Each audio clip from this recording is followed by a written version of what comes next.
नमस्कार श्रोते हो. श्रीपादराजम शरणम प्रपद्ये.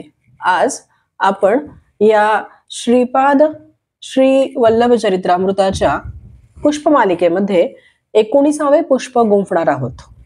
तेव्हा सुरुवात करूया. श्री गुरुचरण समागम हा अध्याय. या अध्यायाचे फलित आहे मानसिक क्लेश निवारण. अध्याय 19 श्री गुरुचरण समागम.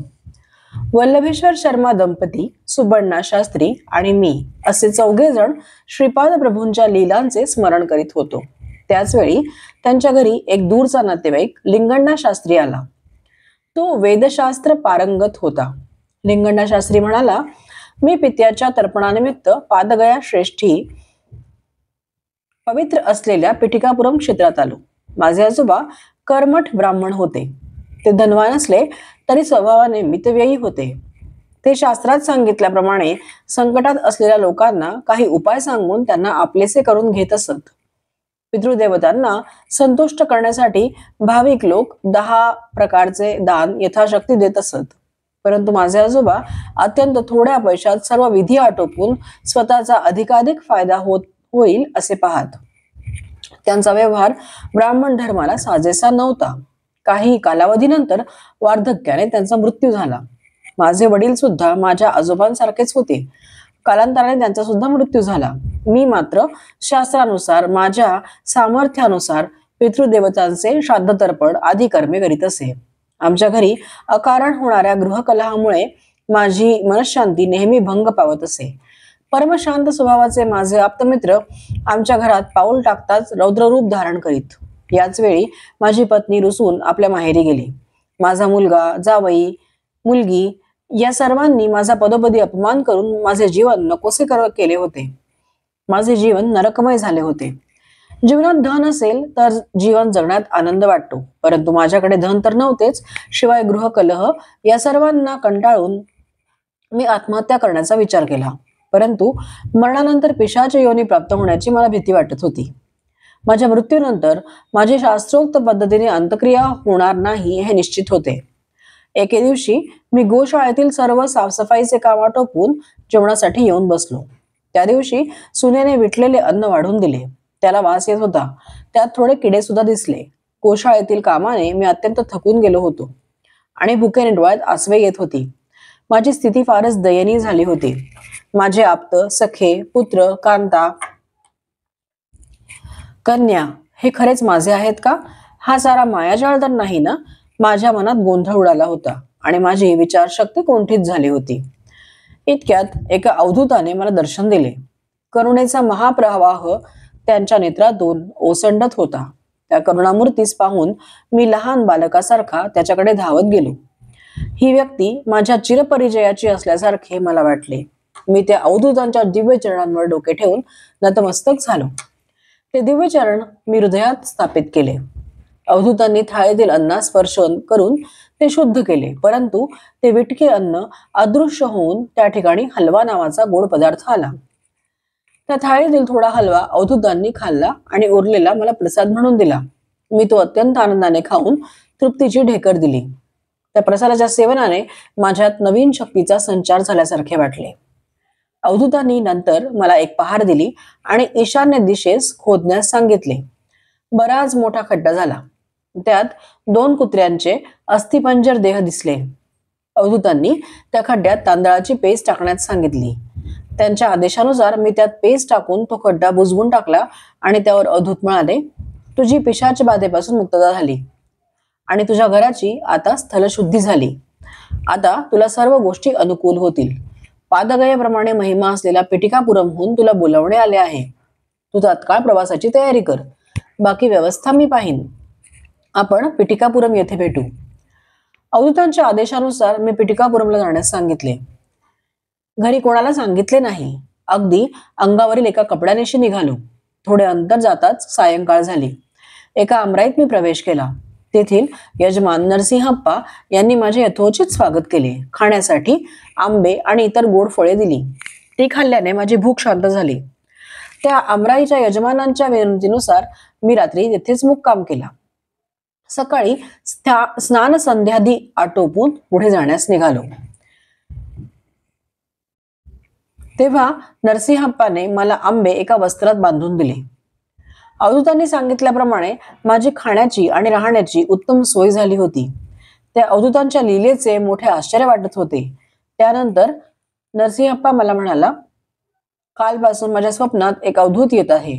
तो अवधूत मला म्हणाला, तुझ्याकडे उद्या एक सद्ब्राह्मण येईल. त्याचे तू उत्तम प्रकारे स्वागत करून जाताना त्याला वस्त्रदान आणि दक्षिणा सुद्धा दे.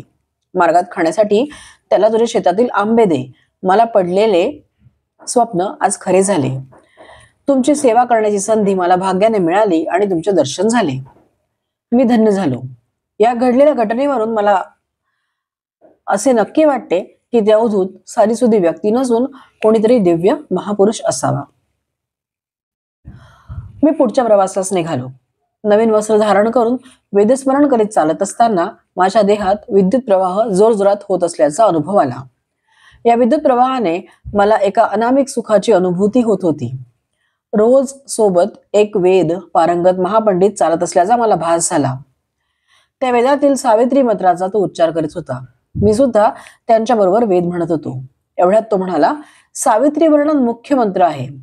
त्रेतायुगापासून भारद्वाज ऋषींनी सावित्री काठक चयन केले. ते सुद्धा पिठिकापुरम येथेच घडले.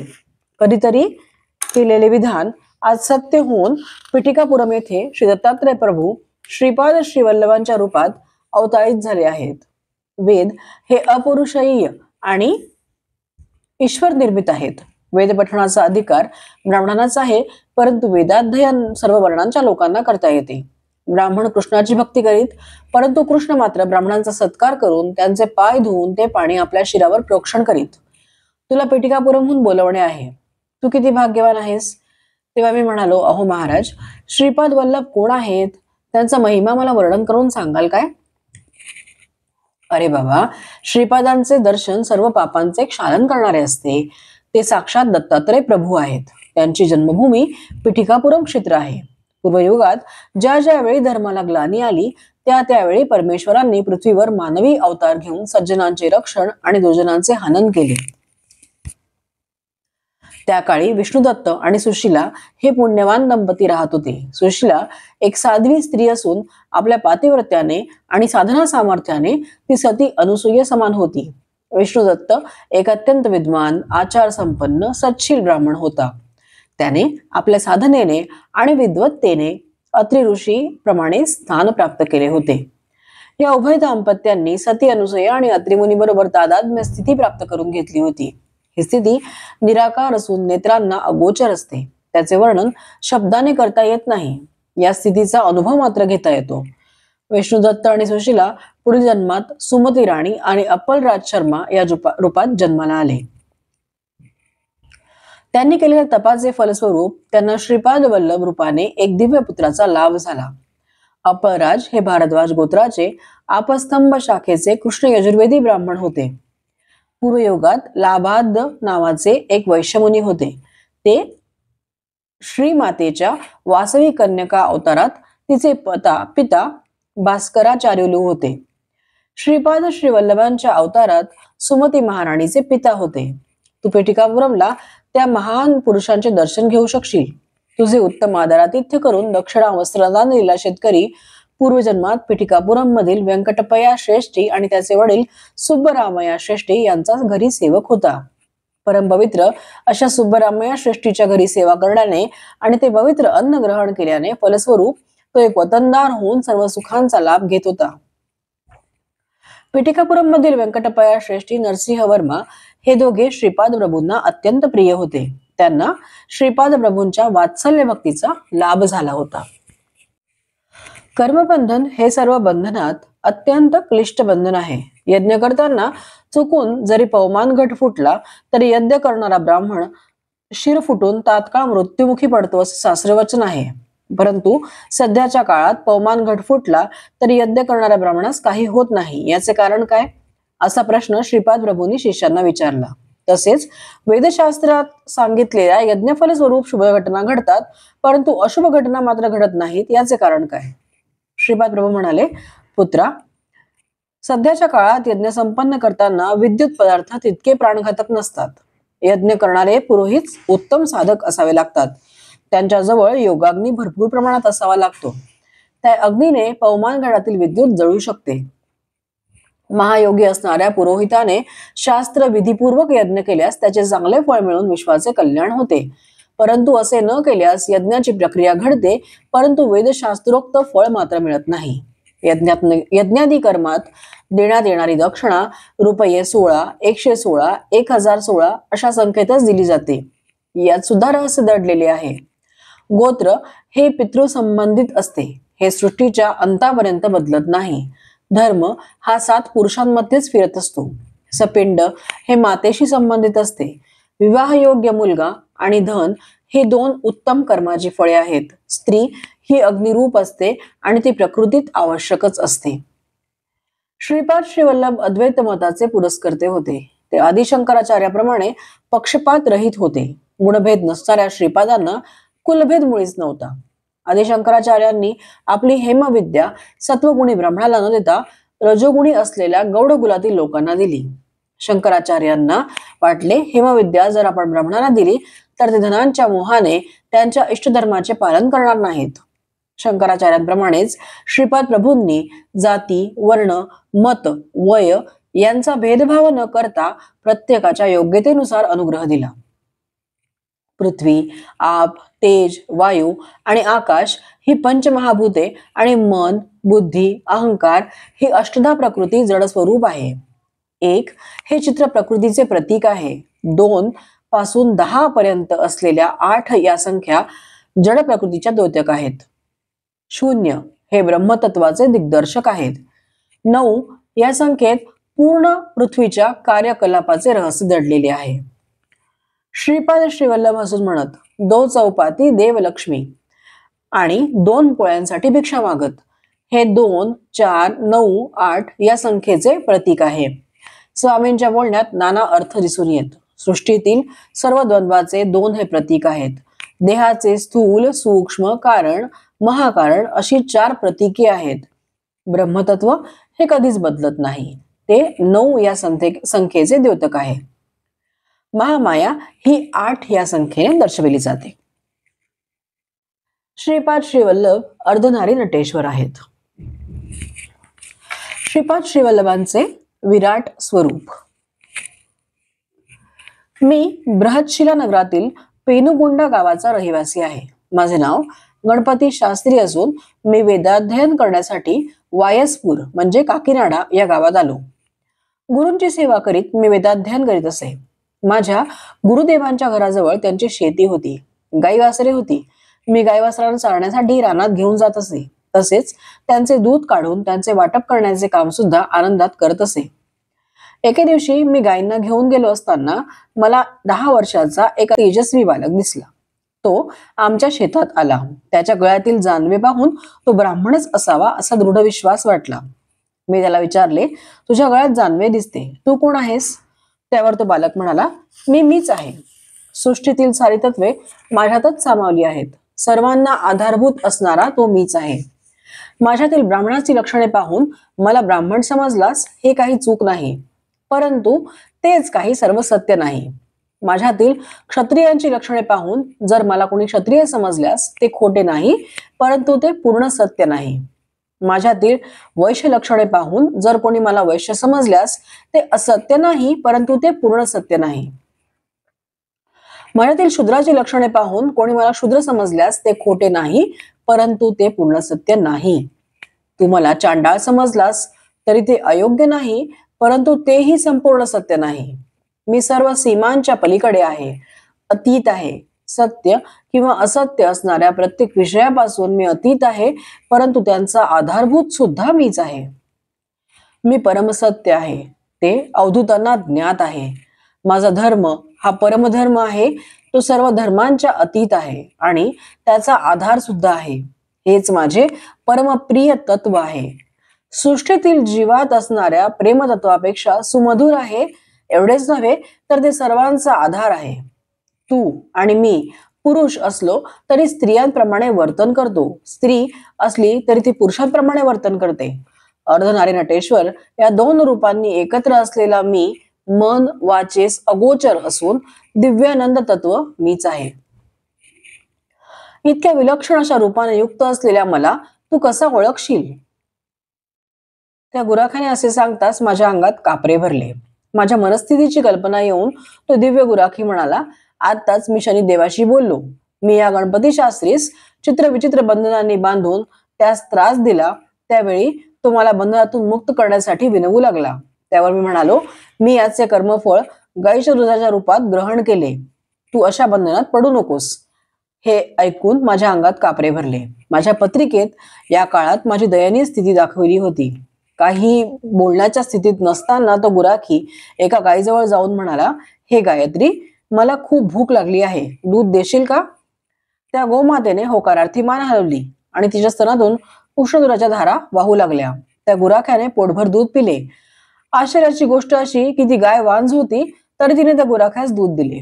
तो गुराखी तृप्त होऊन आंब्याच्या झाडाखाली बसला. मी त्याच्याकडे पुन्हा एकदा पाहिले. त्या गुराख्याबरोबर एक 10 वर्षाची शेतकऱ्याची कन्या होती. दिसायला दोघे सुंदर होते.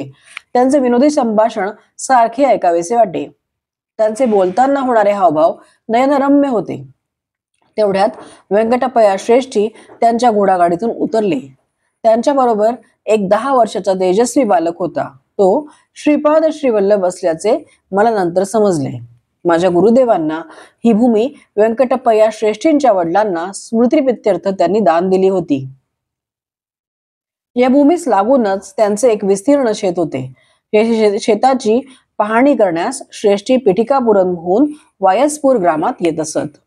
श्रेष्ठींना त्या गुराख्याच्या बरोबर असलेल्या शेतकऱ्याच्या कन्येस पाहून आश्चर्य वाटले.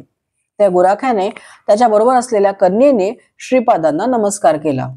त्यावेळी श्रीपाद म्हणाले, आजोबा, तुम्हास एवढे आश्चर्य का वाटले? आजोबा म्हणाले, त्या दोघांकडे बघ, किती नयन मनोहारी दृश्य आहे. बघणारा आणि बघायचे हे दृश्य दोन्ही एकच आहे. यात वेदांत विषय मला कळत नाही. तेव्हा श्रीपाद म्हणाले, यात वेदांत काय आहे? श्रीहरी सुद्धा अपरिमित, निर्गुण, निराकार असून आपल्या मायागतीस पाहून आश्चर्यचकित होतात. ही सृष्टी नवरसाने भरलेली आहे. आश्चर्यपूर्ण दृश्यांची कल्पना करणे हा सुद्धा सृष्टीचा एक नियम आहे. ज्या ठिकाणी द्वैत दिसते तेथे वास्तविकता अद्वैत असते. तर द्वैत खरे की अद्वैत खरे ते विचार करून सांगाव्यास हवे. त्या गुराख्याला आणि शेतकऱ्याच्या मुलीला ही सर्व श्रीपाद प्रभूंची माया तर नसेल ना, अशी शंका आली. श्रेष्ठींच्या हनुवटीला हलकासा स्पर्श करून श्रीपाद म्हणाले, आजोबा, तुम्हाला कशाची शंका येते आहे? जोपर्यंत तुमच्या घरातील लोक मला विसरणार नाही, तोपर्यंत माझा सर्व शक्तीसहित अदृश्य रूपाने तुमच्या घरी वास राहील. तुमच्या घरी माझ्या पावलांचे आवाज प्रत्येक साधकाला नेहमी ऐकू येतील. अनघा देवी बरोबर असलेले दत्त स्वरूप अर्धनारी नटेश्वर रूपात आहे, परंतु ते आपणास दिसत नाही. तेच तुम्हास श्रीपाद श्रीवल्लभ रूपात समक्ष दिसतात. मी सुमती मातेचा प्रथम पुत्र आहे. मी माझ्या मातेला निक्षून सांगितले होते की माझा विवाह करू नका. तसा प्रयत्न केल्यास मी घर सोडून निघून जाईन. श्रेष्ठी राजऋषी असल्याने त्यांनी मला निष्कलंक भक्तिपाशात बांधून ठेवले आहे. म्हणून मी अनघा समवेत असलेल्या अनघ रूपात तुम्हाला दर्शन देत आहे. श्रीपादांच्या सानिध्यात कारणाशिवाय कोणतेही कार्य होत नाही. सृष्टीचे नियम चित्रविचित्र आहेत. कर्म आणि कर्मांची फळे यांची संभावना देशकाल परत्वे ठरत असते. सर्व भक्तगणांना माझ्या आचरणाने, माझ्या लीलेने, माझ्या महिम्याने ज्ञानबोध करणे हा सुद्धा माझ्या अवतार कार्याचाच एक भाग आहे. श्रीपाद प्रभू आमच्याबरोबर असे बोलत असताना त्यांची कांती आमच्या समक्षच एका अनामिक तेजाने झळकू लागली. नंतर ते आंब्याच्या झाडाकडे वळले. त्या झाडाकडे पाहत असतानाच त्या शेतकऱ्याच्या मुलीची आणि गुराखी मुलाची कांती दैदिप्यमान होऊन ते श्रीपाद प्रभूंच्या रूपात विलीन झाले. वसंत ऋतू नसतानाही कोकिळा आंब्याच्या झाडावर बसून मधुर स्वराने गाऊ लागली. त्या झाडाला एकच फळ लागले होते. ते श्रीपाद प्रभूंनी तोडले. ते कच्चे फळ स्वामींच्या हस्तस्पर्शाने तात्काळ पिकून सुमधुर रसभरीत झाले. ज्याप्रमाणे एक माता आपल्या शिशूस मोठ्या प्रेमभराने गोड पदार्थ भरविते, जेवणातील प्रत्येक पदार्थ शिशूने खावा म्हणून त्यास गाणे म्हणून गोष्टी सांगून भरविते, तितक्याच प्रेमाने श्रीपाद प्रभूंनी तो गोड आंबा श्रेष्ठींना खाऊ घातला. स्वामींच्या प्रेमपूर्ण स्पर्शाने श्रेष्ठींच्या डोळ्यातून आनंदाश्रू वाहू लागले. श्रीपाद स्वामींचे आपल्या भक्तावरील प्रेम सहस्र मातांच्या प्रेमांपेक्षा श्रेष्ठ होते. त्यांच्या दिव्य नेत्रातून कारुण्य, प्रेम यांचा वर्षाव होत असताना ते साक्षात स्त्री शक्ती स्वरूपिणी अशा अनघा मातेसारखे वाटत होते. श्रीपाद प्रभूंनी तोडलेला आंबा त्यांच्या समोर एका आज्ञाकारी सेवकासारखा दिसत होता. श्रीपादांच्या उंजळीतून थोडा वर उडाला त्यावेळी त्यांची दिव्य कांतीच वर उडाल्याप्रमाणे वाटत होते. यावेळी श्रीपाद प्रभू म्हणाले, बी अगोदर असते का झाड अगोदर येते असा निष्कारण वितंडवाद लोक करीत बसतात. या दोघांच्याही अगोदर एक शक्ती असते आणि ती म्हणजे ईश्वर. त्यांच्या संकल्पानुसार बी पासून झाड किंवा झाडापासून बी निर्माण होत असते. त्याच्या अमोघ अशा संकल्पाची कल्पना कोणी करू शकत नाही. मालिन्याने उदासीन झालेल्या जीवास परमात्मा आपल्याकडे बोलावित असतो. मालिन्य रहित जीव त्या ईश्वरी शक्तीस थांबवून ठेवतो. परमात्म्यात विलीन झालेला जीवात्मा सुपीक जमिनीत पेरलेल्या बी प्रमाणे असतो. अशा जीवात्म्याला सृष्टी चक्रात येण्यापासून कोणीही अडवू शकत नाही. परमेश्वराच्या इच्छेनुसार त्याला शरण आलेले जीव कारण देह घेऊन पुनर्जन्म घेतात व दैवी कार्य संपन्न करतात. हे कार्य झाल्यावर ते पुनरपी पुनरात्म स्वरूपात विलीन होतात. असे हे जीव परमात्म्याच्या अत्यंत समीप राहून अत्युच्च आनंदाचा लाभ घेतात. जीवात्मा आणि परमात्मा यात भेदभाव करणारे जीव सुद्धा कारण देह प्राप्त करून दैवी कार्य संपन्न करतात, परंतु त्यांच्या स्थितीत बदल होत नाही. द्वैत, विशिष्ट अद्वैत किंवा अद्वैत स्थिती मानणाऱ्या लोकांची एखादी मनोकामना पूर्ण होते. त्यामुळे सर्वसामान्य लोकांना द्वैत श्रेष्ठ का विशिष्ट अद्वैत श्रेष्ठ का अद्वैत श्रेष्ठ असा संभ्रम पडतो. सृष्टी, स्थिती आणि लय या क्रिया प्रतिक्षणी घडतच असतात. ब्रह्मा, विष्णू आणि महेश हे तिघे आपापल्या कल्पांतात अव्यक्त स्वरूपात असतात. ते परमेश्वराच्या महासंकल्पास अनुसरून व्यक्त साकार रूपात येऊन नवीन स्वरूपात निर्माण केलेल्या ब्रह्मांडात सृष्टीची उत्पत्ती करतात. जीवांना आपापल्या संस्कार आणि योग्यतेनुसार विश्वपालनाच्या कार्यास हातभार लावावा लागतो. या कार्यात त्यांना दैवी शक्तीची मदत होत असते. या दैवी शक्तींना विरोध करणाऱ्या अनेक राक्षसी शक्ती सुद्धा असतात. यवन लोक सगुण रूपात असलेल्या निराकार देवाला अल्लाह असे संबोधतात, तर ईसाई लोक त्यालाच येशू असे म्हणतात. संबोधन कोणत्याही नावाने केले तरी सर्वांमध्ये एकच आदरणीय, प्रेमळ, करुणायुक्त असे दिव्य चैतन्य प्रवाहित होत असते. सर्व धर्मात, सर्व मतात, सर्व सिद्धांतात स्वयंप्रकाशाने चमकणारे मूळ तत्व मीच आहे. प्रत्येक जीवाच्या इच्छा, आकांक्षा यांना अनुसरून त्या मार्गाने त्या स्थितीला अनुसरून चालविणारा मीच आहे. या सर्व तंत्रामध्ये स्वतंत्र असल्याने मला साध्य अथवा असाध्य असे कोणतेच विधान नाही. सर्व देवदेवतांच्या स्वरूपात अंतर्हित जाजल्वांनी प्रकाशित होणारा मीच आहे. त्यामुळे त्या स्वरूपाद्वारे पूजा, स्तोत्र या सर्व उपचारांचा स्वीकार करणारा मीच आहे. सर्वांना बोध करणारा मीच आहे. कलिपुरुष अंतर्धान पावल्यानंतर सर्व मतातील सार असलेला सनातन धर्म म्हणजे माझे स्वरूप आहे असे ज्ञानोदयास येईल. त्यावेळी साधक बहिर्मुखाने किंवा अंतर्मुखाने माझे सदैव दर्शन घेतील. त्यांच्याजवळ प्रेमळपणाने संवाद साधणारा मीच आहे. वेदांतात सुद्धा प्रथम सत्य, नंतर ज्ञान आणि नंतर ब्रह्म असे वर्णन आहे. मीच तिन्ही सत्य, ज्ञान आणि ब्रह्मस्वरूप आहे. नास्तिकांना देव नाही असे सांगणारा मीच आहे. आस्तिकांना देव आहे याची साक्ष मीच देतो. समस्त गुरुस्वरूप माझेच आहे. सत्यलोक, सत्यनाम, गोलोक, महाशून्यातील समस्त साधना स्थितीत स्वयंप्रकाशित प्रकाशमान असा मीच आहे. जो साधक माझी निर्मल भक्तिभावाने आराधना करतो, जीवनाचा सारा भार माझ्यावर सोपवून मला अनन्य भावाने शरण येतो, त्याचा योगक्षेम मी नेहमीच चालवितो. मी श्रीपाद आहे, मी श्रीवल्लभ आहे. आजोबा तेव्हाचा अतिप्राचीन असा योगी अत्री अनसुयानंदन आज श्रीपाद श्रीवल्लभ आहे. भारद्वाज मुनींना दिलेल्या वचनानुसार मी पिटिकापुरम या क्षेत्री अवतार घेतला आहे. श्री व्यंकटपया श्रेष्ठी यांच्या नेत्रातून आनंदाश्रूंचा पूर ओसंडून वाहू लागला. त्यांनी श्रीपाद प्रभूंना गाढ आलिंगन दिले. त्यांना झालेल्या आत्मानुभूतीचे वर्णन शब्दांकित करणे केवळ अशक्य होते. थोडा वेळ थांबल्यानंतर ते सहज स्थितीत आले आणि श्रीपादांना म्हणाले, अळे बाळा श्रीपादा, आमच्या वंशावर तुझी अशीच सदैव कृपा असू दे. आमच्या सर्व गोत्रजांवर तुझा अनुग्रह असू दे. आमच्या आर्य वैश्य कुळावर तुझी छत्रछाया सर्वदा असू दे. तेव्हा श्रीपाद प्रभू म्हणाले, तथास्तु. ब्राह्मणाला 1 वर मागण्याचा अधिकार आहे, क्षत्रियांना 2 वर मागण्याचा अधिकार आहे, वैश्यांना 3 वर मागण्याचा, तर शूद्रांना 4 वर मागण्याचा अधिकार आहे. 33 कोटी देवांच्या साक्षीने मी वरदान करीत आहे. बापन्ना चारुलूंच्या घरात ज्या ठिकाणी माझा जन्म झाला त्या स्थानी श्रीपाद श्रीवल्लभ महासंस्थान उभारले जाईल. हे महासंस्थान तुमच्या घरापासून 33 पावलांच्या अंतरावर असेल.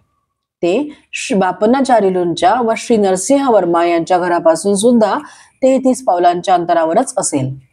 तुमच्या वंशातील 33व्या पिढीतल्या व्यक्तीस निमित्त मात्र करून माझ्या संस्थानाची निर्मिती करून सर्व व्यवस्था मीच पाहणार आहे. तुमच्या वंशातील मार्कंडेय नावाच्या महापुरुषास या संबंधी मी आदेश देणार आहे. तो असा, त्याने गुरुवारी मध्यान्ह काळी कोणत्याही रूपात येऊन मला नैवेद्यासाठी केलेल्या पदार्थाचा थोडा भाग स्वीकारावा. यामुळे मार्कंडेय गोत्रात जन्मलेल्या सर्वांवर माझा सदोदित अभयहस्त राहील आणि त्यांची सदैव उन्नती होत राहील. तू इच्छिल्याप्रमाणे आर्यवंशावर सर्वदा माझी कृपादृष्टी राहील. आर्यवंशीयांना राज्याधिकार मिळतील. भविष्यात आर्यवंशी भारताचा राजा होईल आणि विधिलिखितानुसार तो पिटिकापुरमला येईल. त्याला माझा अनुग्रह प्राप्त होईल. नेपाळ राज्यातून असंख्य भक्तगण पिटिकापुरमला माझ्या दर्शनासाठी येतील. हे माझे वक्तव्य काळ्या दगडावरील रेघेप्रमाणे आहे. सृष्टीतील कोणताही प्राणी असत्य ठरवू शकणार नाही. आजोबा, कालांतराने माझ्या या जन्मभूमीवर बरीच परिवर्तने घडतील. या स्थानांच्या नूतनीकरणात भूमीपासून मृण्मयी पात्र मिळेल. पिटिकापुरम या क्षेत्री निर्माण होणाऱ्या महासंस्थानाच्या देवकार्याला धनसेवा करण्याचे भाग्य केवळ पूर्वसुकृतानेच लाभते. आर्यवंश कुळातील एखाद्या भाग्यवान व्यक्तीलाच धनसहाय्य करण्याचे महाभाग्य लाभणार आहे. त्यांच्याकडून हे देवकार्य घडून येणार आहे. अविश्वासू अहंकारी लोक प्रत्येक वेळी तुला मदत मागून तुला महत्व देतील. माझे चरित्र पारायण करणाऱ्यांना अभिष्ट सिद्धी प्राप्त होतील. पिटिकापुरम मधील या क्षेत्रातील माझ्या संस्थानाशी संबंधित कोणत्याही सत्कार्यात सहभागी होणाऱ्या भक्तांना मी सर्व बंधनातून मुक्त करीन. पिटिकापुरम क्षेत्री माझ्या चित्रा या जन्म नक्षत्रावर जो श्रद्धेने माझी अर्चना करील त्याला मी ऋणबंधनापासून मुक्त करीन. कुमारिकांना सुयोग्य वर मिळून त्यांचे विवाह संपन्न होतील असा माझा आशीर्वाद आहे. भूत प्रेत पिशाचादी अदृश्य शक्तीपासून झालेल्या व्यथा मी दूर करीन. श्रावण शुद्ध पौर्णिमेस माझी बहीण वासवी कन्यका हिने मला राखी बांधली. तो पुण्य दिवस आहे. या दिवशी पिटिकापुरम क्षेत्रात माझ्या सानिध्यात जो साधक येईल त्याच्या भाग्यात चित्रगुप्ताकडून महापुण्य लिहिले जाईल. या सर्वांना मी स्वतः प्रमाण आहे.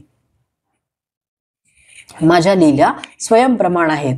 सूर्याने सूर्याची साक्ष कशी द्यावी? श्रीपाद प्रभूंच्या या वक्तव्याने सारेजण अत्यंत भारावून गेले. त्यांच्या लीलांचे वर्णन करणे महाकठीण आहे. दुसऱ्या दिवशी मी, वल्लभेश्वर शर्मा दंपती, सुबण्णा शास्त्री, लिंगण्णा शास्त्री श्रीपाद प्रभूंच्या दर्शनासाठी कुरुगड्डीला जायला निघालो. श्रीपादांनी आम्हाला पुन्हा एकदा आशीर्वाद दिला आणि सुहास्य वदनाने ते म्हणाले, आहा, काय ही चर्चा रंगली. श्रीपाद श्रीवल्लभ संस्थानाचे वर्णन करण्यात खूप वेळ गेला. मल्लादी यांचे ऋण, व्यंकटप्पया श्रेष्ठ यांचे ऋण, तसेच वत्सवाई यांचे ऋण कधीच फेडता येणार नाही असे सांगून स्वामींनी मौन मुद्रा धारण केली. श्रीपाद श्रीवल्लभांचा जय जयकार असो. श्रीपाद राजम शरणम प्रपद्ये.